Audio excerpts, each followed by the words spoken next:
Hello everyone, I'm Kai. Now I'm going to show you how to implement object tracking using cosine similarity in C. Uh, this this the process is pretty long, so I'll try to explain it as briefly as I could. So we're given a template. So now we're supposed to track that template inside inside a bigger image, as you can see here. So to ease the process, I would like to convert um, the template, convert the template to gray and also the sample to gray as well. So this is how to convert it. So absolutely to read and write and load the image, you need to include the library. I'll put the, the Google Drive link to my code in the description so you guys can see it. So to make it to the gray, I mean one channel instead of three channels RGB, I would just set the new image just of the just of the size width times height. So now we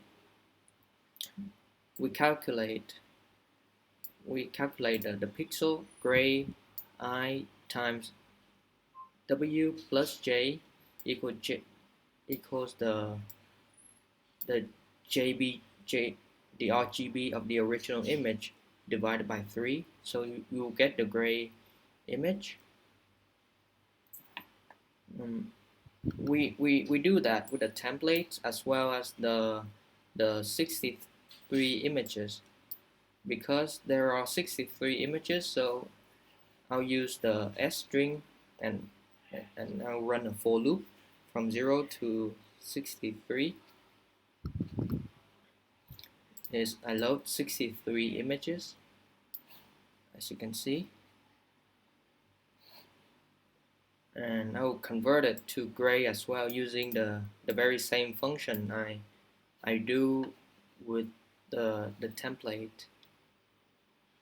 I'll convert it, as you can see. Where is it? Here it is.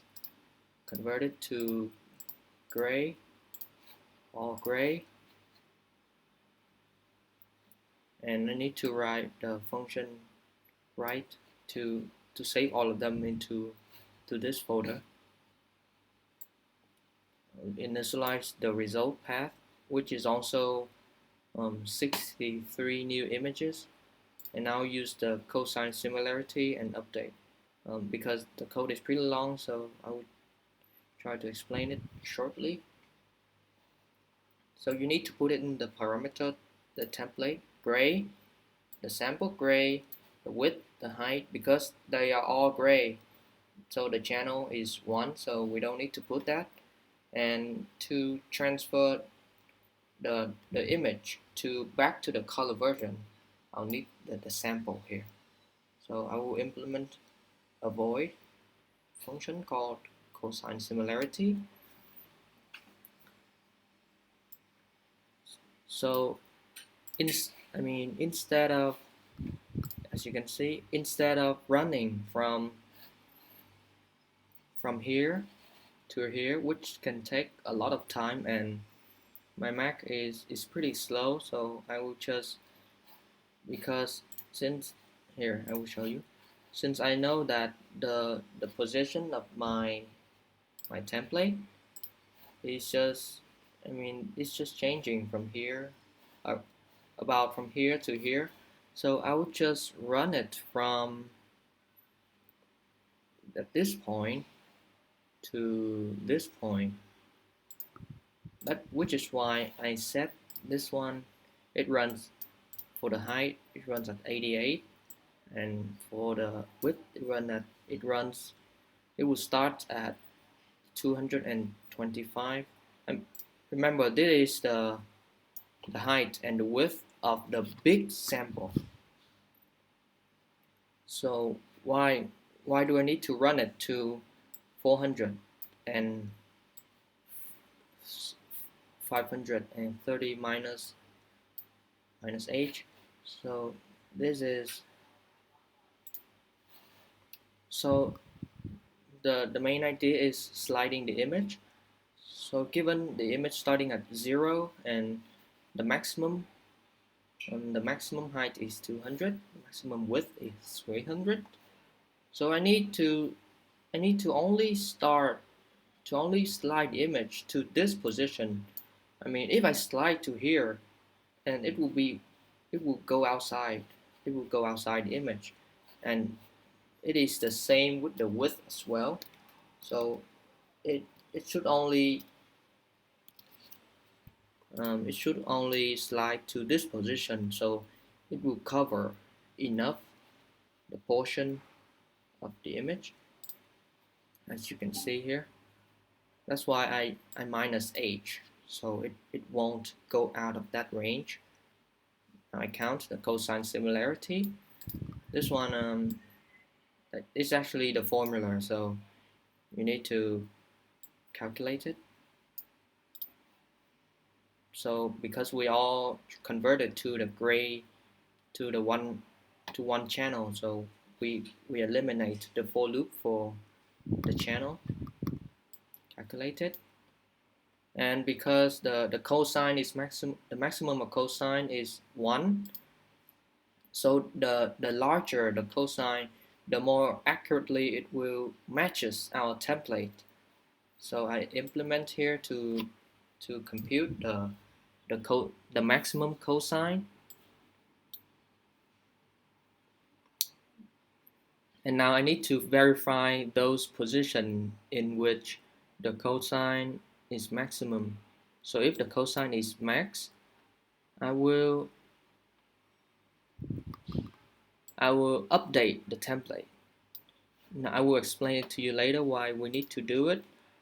And so if this position, this A times width limit plus B, I mean if this position has the maximum cosine, then it will draw the it will draw this it will draw the border. I set it to 0, which means the border will be black. Because at first I do it with the gray versions, but I think I should do it trans trans convert it back to the original version, which is sample, not sample gray. So here I'll show you the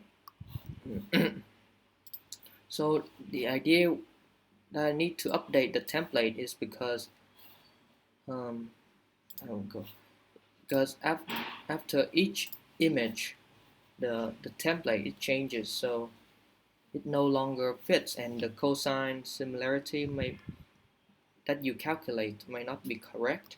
So I need to update it after each time I calculate the cosine similarity.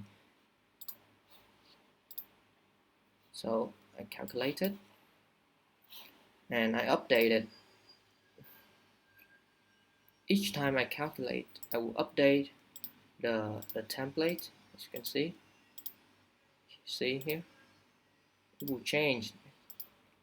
If I update the template, the cosine I calculate will be larger and thus more accurate. Okay, that's the so that is the cosine similarity, and I put the result in this folder here. And because I converted back to the original image, so I need to put the channel equals back to 3 and width times 3. This is very important. So whether you convert it or not, it's up to you. And here, that is the function where I update the template. So after each turn, I calculate the cosine. After each turn, I calculate the cosine. I will update the template. So here's my result. I transfer it back to the color version. As you can see, because I update the template, so it will be more accurate.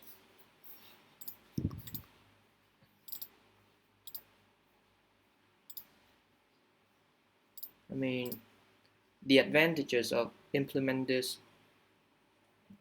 the object tracking using cosine similarity is that the pattern, I mean, it does look very long, but the pattern is not super complex, so it is doable. You can do it. The only drawback of this is sometimes we update the template, so the cosine calculated is, I mean, it cannot be very so accurate, right? I mean, at first it will be accurate, but as the template move and move, um, it will be different. Okay, so that is it. You can find my code under the link. I will put the link in the description so you can refer to it. Uh, and that's it. Uh, thank you very much. I hope you can do it too. Good luck.